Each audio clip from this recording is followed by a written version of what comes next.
Iya, benar sekali. Materi kita pada pagi hari ini adalah teks hikayat. Ada yang tahu apa itu hikayat? Tidak ada yang tahu ya? Gak apa-apa deh, kita belajar sama-sama pada pagi hari ini.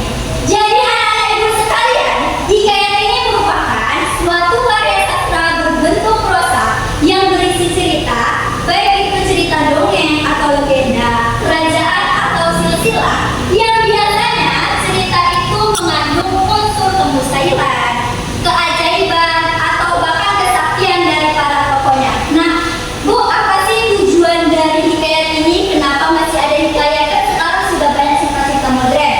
Benar atau tidak? Nah, yang pastinya tujuan dari hikayat ini yang pertama untuk menghibur para pembaca. Kemudian yang kedua mendidik dengan adanya nilai-nilai yang terkandung pada teks hikayat itu sendiri. Misal seperti nilai moral atau nilai budaya dan nilai-nilai lainnya. Selanjutnya untuk membangun semangat para pembaca dan mempertahankan cerita-cerita atau kisah-kisah yang sudah ada sejak dulu. Baik, di sini ibu mau tanya, siapa di daerah tempat tinggalnya yang memiliki cerita turun-temurun yang pernah didengar dari neneknya atau kakeknya atau bahkan orang-orang di sekitarnya? Ada atau tidak? Kalau ada silakan angkat tangannya dong. Ceritanya itu Bu mengenai si Putri Hijau Bu. Oh, Putri Hijau, mari kita dengarkan cerita dari Kak Suci. Jadi Bu, dulu tuh katanya ada seorang putri dan ada seorang raja itu dia sering memakai baju hijau dan dia itu cantik banget Bu. Jadi banyak pemuda bahkan raja-raja dulu tuh yang tertarik sama dia. Salah satunya ada seorang raja yang saya juga tidak diketahui namanya Bu, karena cerita dari nenek. Karena seorang raja yang ini meminang si putri, tetapi si putrinya ini menolak pinangannya itu Bu, dan si raja itu merasa marah kalau pinangan dagangan semua itu tahu. Oh, itu cerita dari Kak Suci. Tepuk tangan dong keberanian Kak Suci. Nah, dari cerita yang kakak sampaikan, kira-kira pengarangnya dikasih diberi kita tahu atau enggak sih? Enggak Bu, karena itu cerita dari nenek dulu kan Bu, nggak tahu siapa yang Ya, walaupun pengarang dari cerita itu tidak diketahui, itu tetap termasuk isi dari teks hikayat. Bisa dilihat dari layar PowerPoint itu sekarang, perhatikan semuanya. Yang pertama adalah berkisah atau bercerita tentang kerajaan. Kemudian yang kedua seperti yang dikatakan tadi, pengarang tidak diketahui atau biasa disebut dengan anonim. Yang ketiga itu mengandung banyak nilai, terutama nilai moral. Kemudian yang keempat, cerita hanya seputar peperangan antar kerajaan, kemudian keajaiban, kekuatan ajaib, serta percintaan. Dan yang terakhir yaitu selalu berakhir dengan kemenangan dari tokoh utama. Nah, jadi anak-anak ibu sekalian, hikayat ini juga memiliki bagian-bagian struktur di dalamnya loh. Mari kita lihat struktur dari teks hikayat. Yang pertama itu ada abstrak. Abstrak ini merupakan ringkasan singkat atau gambaran dari cerita. Nah, abstrak ini bersifat opsional, maksudnya yaitu bisa ada atau tidak. Kemudian yang kedua yaitu orientasi, di mana orientasi ini merupakan pengenalan latar belakang cerita yang meliputi latar tempat, latar waktu, latar suasana, agar pembaca itu memahami alur ceritanya. Kemudian ada komplikasi. Komplikasi ini merupakan daya tarik dan inti dari cerita. Kenapa Bu? Karena komplikasi ini berisi rangkaian peristiwa yang memicu konflik dan masalah yang adanya sebab akibat. Nah, karena ada komplikasi pastinya ada penyelesaian yang disebut dengan resolusi. Resolusi ini adalah penyelesaian dari konflik yang dihadapi tokoh, menunjukkan solusi atau jalan keluar dari masalah. Dan yang terakhir ada koda. Koda ini penutup dari cerita, bisa ada atau tidak, atau yang disebut dengan opsional.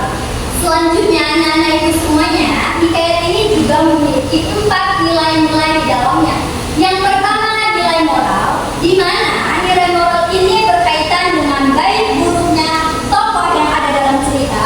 Kemudian nilai sosial. Kemudian yang ketiga ada nilai budaya, di mana nilai budaya ini berkaitan dengan adat istiadat. Dan yang terakhir ada religius, pastinya berhubungan dengan nilai keagamaan di dalam suatu cerita. Bahkan cerita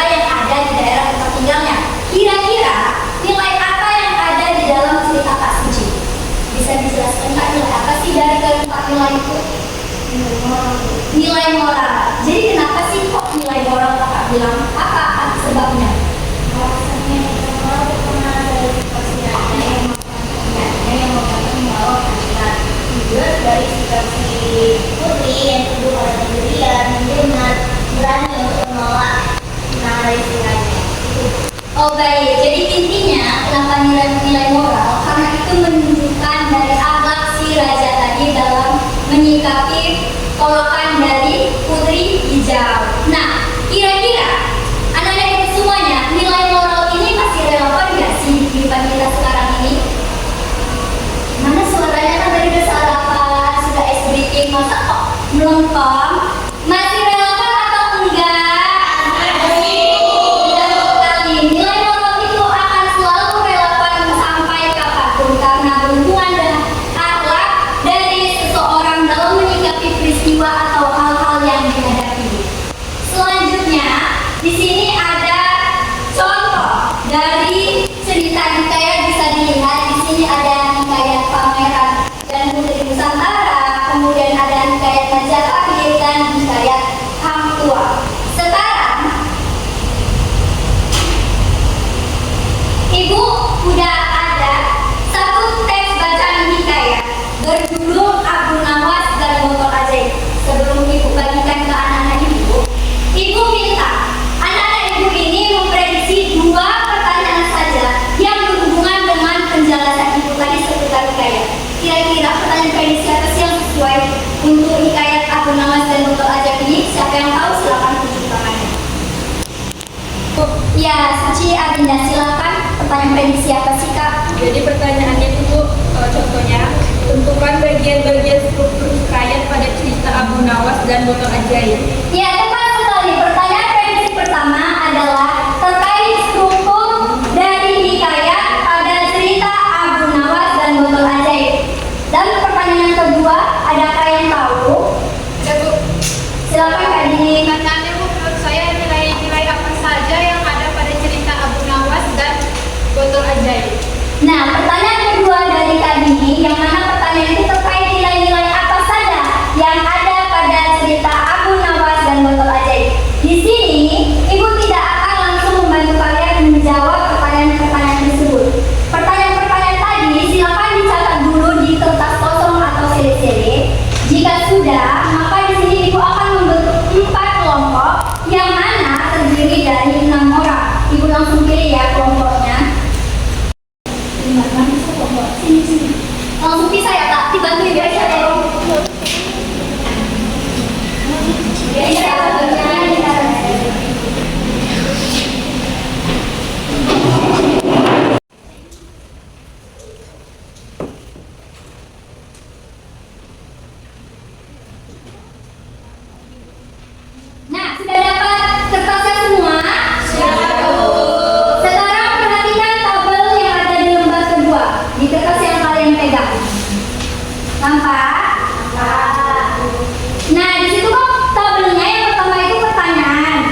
yang mereka dapat, itu Cici juga akan mendapat hadiah.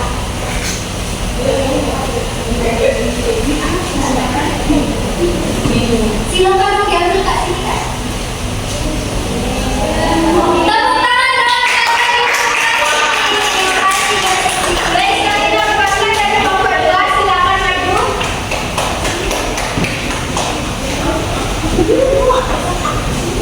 Saya perwakilan dari kelompok 2. Di sini saya dapat menarik kesimpulan dari cerita hikayat tadi tentang Abu Nawas. Tadi, di sini saya dapat menyimpulkan setelah membaca dan mengerjakan tugas, saya dapat menyimpulkan bahwa tadi cerita itu menceritakan tentang Abu Nawas, kecerdikan Abu Nawas dalam menghadapi masalah yang diberikan oleh raja, yang masalahnya itu tidak masuk di akal, tapi melalui kecerdasannya Abu Nawas dia dapat menyelesaikannya. Dan pesan moralnya itu kita itu harus selalu berpikir, kemudian kita itu jangan pantang menyerah. Saya Feli juga mendapat hadiah. Terima kasih dari kami. Jadi dari kelompok 4 ini kelompoknya Suci Anda. Jadi di sini pada bagian strukturnya ada abstrak, orientasi, komunikasi, dan koda. Jadi menurut kelompok lain bagian struktur mana yang tidak ada ini? Ya tadi itu ada begini. Bagian resolusinya tidak ada penyelesaian masalah. Iya benar sekali, kelompok syariah segera diperbaiki ya. Jadi menurut kalian pada bagian struktur mana yang sulit ditentukan dalam suatu cerita hikayat ini?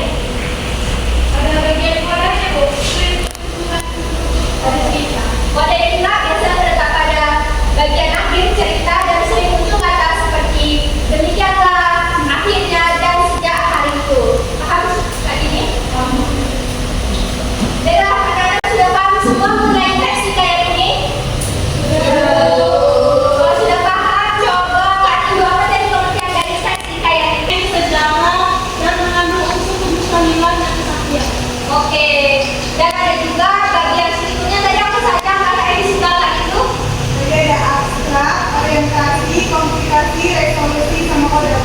Oke, dan ada juga nilai-nilai yang terdapat dalam struktur pada teks hikayat itu ada nilai moral, nilai religius, nilai budaya, dan nilai sosial.